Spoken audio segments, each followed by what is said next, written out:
ঘুমের অভাব। ঘুম আমাদের মস্তিষ্কের জন্য খুবই গুরুত্ব।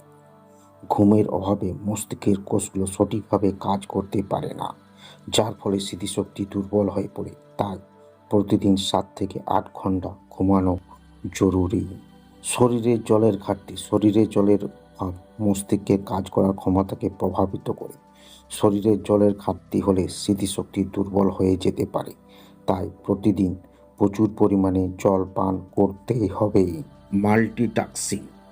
একসঙ্গে অনেক কাজ করার অভ্যাস মনের উপর চাপ সৃষ্টি করে। মাল্টিটাস্কিং করলে মনোযোগ দেওয়ার ক্ষমতা কমে যায় এবং স্মৃতিশক্তিকেও প্রভাবিত করে।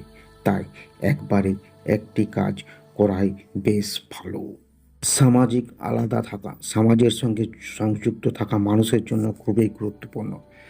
এক থাকা বা সামাজিক যোগাযোগের অভাব মস্তিষ্কের কার্যকারিতার উপর প্রভাব ফেলতে পারে।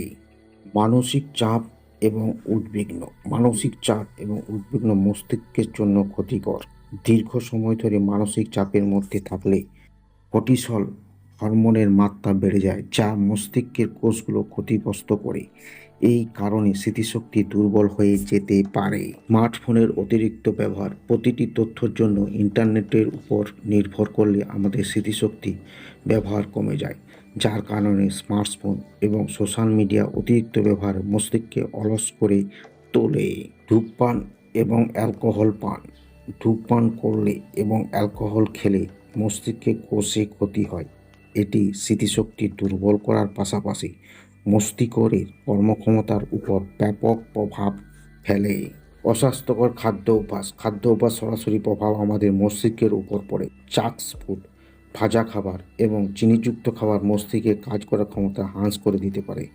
সেখানে দাঁড়িয়ে ভিটামিন, খনিজ এবং ওমেগা 3 ফ্যাট অ্যাসিড সমৃদ্ধ খাবার স্মৃতিশক্তিকে শক্তিশালী করে। মানসিক ব্যায়ামের অভাব। মস্তিষ্কে ব্যায়ামের প্রয়োজন। পড়াশোনা, কোনো ধাঁধা সমাধান, নতুন ভাষা শেখা বা নতুন দক্ষতাতে শিখলে মন থাকবে সচল। মানসিক ব্যায়াম না করলে স্মৃতিশক্তি দুর্বল হয়ে যেতে পারে। শারীরিক কার্যকলাপের অভাব। শারীরিক কার্যকলাপে কেবল শরীরের জন্য নয়, মনের জন্য উপকারী। ব্যায়াম মস্তিষ্কে রক্ত সঞ্চারে বৃদ্ধি করে স্মৃতিশক্তি উন্নতি করে। আর দিনের পর দিন শুধু বসে থাকলে তা স্মৃতিশক্তি দুর্বল করে দিতে পারে।